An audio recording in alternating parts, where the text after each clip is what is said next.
नीलवन एक घना और सुंदर जंगल था जहां हर तरह के पक्षी रहा करते थे। तोते, मैना, बुलबुल, कठफोड़वा, सारस, हंस और मोर। लेकिन इस जंगल का सबसे रहस्यमयी और बुद्धिमान पक्षी था उल्लू, जिसका नाम था उदित। उदित कोई साधारण उल्लू नहीं था। वो रात में उड़ता, चांद की रोशनी में सोचता और जंगल के रहस्यों को समझता रहता। बाकी पक्षी दिन में गाना गाते, पेड़ों पर खेलते, लेकिन रात होते ही वे अपने घोंसलों में दुबक जाते। बस उदित ही था जो रात को जंगल की रक्षा करता और सोचता, ये पक्षी दिन में तो बहुत खुश रहते हैं, पर अगर कभी संकट आया तो क्या करेंगे। दिन नीलवन में एक अजनबी पक्षी आया, एक बहुत ही बड़ा बाज जो उत्तर के पहाड़ों से आया था। उसका नाम था गर्भिल। वो बहुत शक्तिशाली था। उसकी आंखें आग जैसी थीं और आवाज में गूंजती हुई गूंज थी। उसने आते ही घोषणा कर दी, अब से ये जंगल मेरा है। सभी पक्षियों को मुझे दाना देना होगा और मेरी बात माननी होगी, वरना मैं उन्हें आसमान से गिरा दूंगा। सारे पक्षी डर गए। मैना ने कहा, हम तो छोटे हैं, हम इससे कैसे लड़ें? तोते ने कहा, हमें तो उड़ना भी अच्छे से नहीं आता, हम क्या करेंगे? पर उदित चुप था। उसकी आंखें आधी बंद थीं, लेकिन मन में तूफान चल रहा था।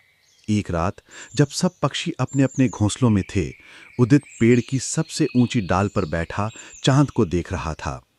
उसके दिमाग में कई सवाल घूम रहे थे। अगर हम मिलकर खड़े हों तो क्या गर्भिल को रोका जा सकता है? क्या ये डर हमें हमेशा के लिए कैद कर देगा? अचानक नीचे से हल्की सी आवाज आई।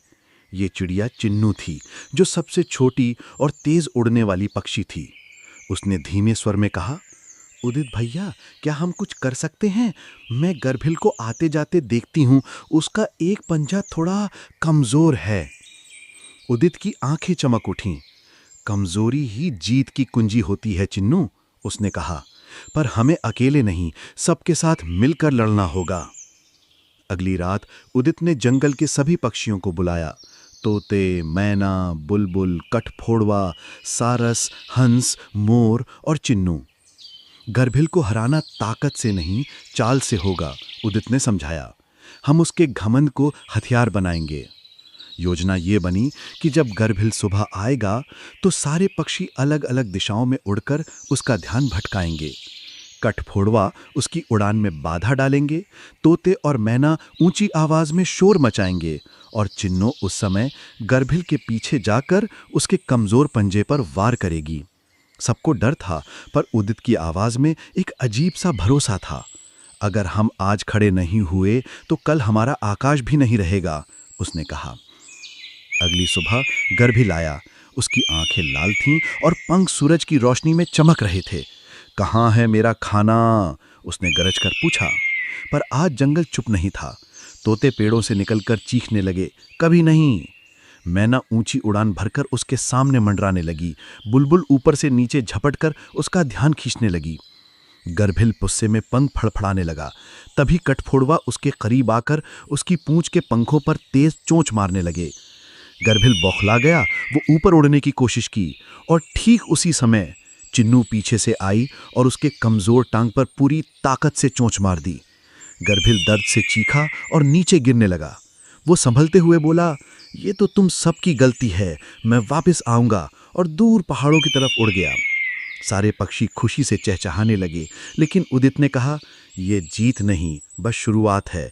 गर्भिल जरूर लौटेगा, हमें अब और भी सावधान रहना होगा। उत्तर के बर्फीले पहाड़ों में गर्भिल अब भी जिंदा था, गुस्से से भरा, घायल, लेकिन हार मानने को तैयार नहीं। उसने अपने पंजे पर लगे घाव को चाटा और कहा, नीलवन के इन छोटे पक्षियों ने मेरा अपमान किया है। गर्भिल ने अपने जैसे और 3 विशाल बाजों को बुलाया। तामरिल, जो बादलों से भी ऊंचा उड़ता था, काकरिल, जिसकी आवाज सुनकर जंगल कांपते थे, और शरना, एक तेज, चालाक और क्रूर मादाबाज। चारों ने मिलकर योजना बनाई।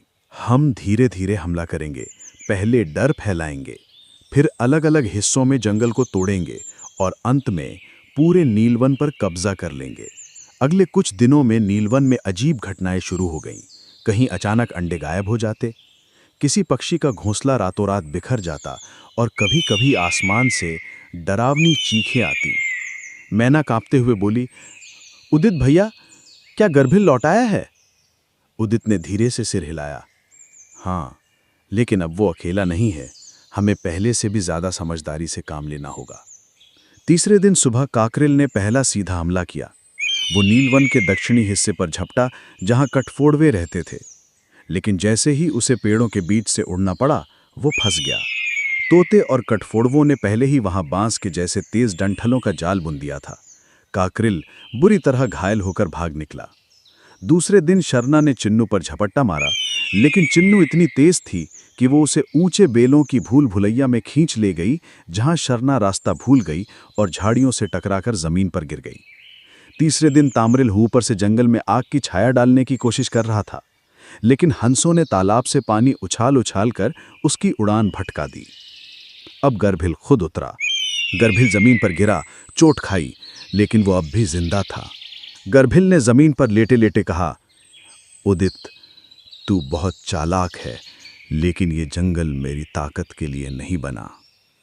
गर्भिल ने घावों से भरा शरीर उठाया और कहा, मैं हार गया, पर अगर कभी सबक भूल गए तो मैं लौटूंगा। गर्भिल की हार के बाद जंगल में शांति लौट आई थी, लेकिन ये शांति वैसी नहीं थी जैसी पहले थी। अब पक्षियों में सिर्फ खुशी नहीं, समझदारी भी थी। उन्होंने सीख लिया था कि ताकतवर दुश्मन से लड़ने के लिए सिर्फ पंख नहीं, मिलकर उड़ना जरूरी होता है। उदित अब भी हर रात आसमान की ओर देखता था, लेकिन इस बार डर से नहीं, दूरदृष्टि से। नीलवन अब सिर्फ एक जंगल नहीं, एक समझदार परिवार बन चुका था। एक सुबह मैना, तोता और बुलबुल ने मिलकर एक सुझाव रखा। अब हमें कुछ नियम बनाने चाहिए ताकि ऐसा संकट फिर ना आए। उदित ने कहा, नियम नहीं, समझदारी के बीज बोने होंगे। उन्होंने मिलकर कुछ फैसले लिए। जंगल के हर क्षेत्र की रक्षा की जिम्मेदारी तय होगी। हर पक्षी महीने में एक बार एक साझा सभा में शामिल होगा, और सबसे जरूरी, छोटे पक्षियों की बात को भी उतनी ही अहमियत दी जाएगी। अब कोई पक्षी छोटा या बड़ा नहीं था, सब बराबर थे। चिन्नू की उड़ान। चिन्नू, जो पहले सबसे छोटी थी, अब नीलवन की सबसे तेज संदेशवाहक बन चुकी थी। वो हर क्षेत्र में उड़ती, हालातों की जानकारी लाती और नई पीढ़ी को उड़ने की ट्रेनिंग देती। तुम्हारे पंख छोटे हो सकते हैं, पर अगर इरादा बड़ा हो तो उड़ान कभी कम नहीं होती, वो बच्चों से कहती। उदित ने उसे नीलवन की रक्षक की उपाधि दी। एक रात चांदनी में नहाए पेड़ पर बैठा उदित शांत था। चिन्नू उसके पास आई और बोली, भैया, अब जंगल सुरक्षित है, पर आप हमेशा अकेले क्यों रहते हो? उदित ने मुस्कुराते हुए कहा, मेरा काम था सबको जागरूक करना, अब ये जंगल खुद चल सकता है। चिन्नू चौंकी, आप जा रहे हो? उदित ने उत्तर दिया, नहीं, मैं यही हूं, लेकिन अब से मैं सिर्फ मार्गदर्शक रहूंगा, राजा नहीं। जंगल को राजा नहीं, संवेदनशील साथी चाहिए। जंगल में अगले दिन पहली बार उल्लू दिवस मनाया गया। सारे पक्षी सफेद पंख पहनकर शांत उड़ान भरते हुए उदित के सम्मान में गाए।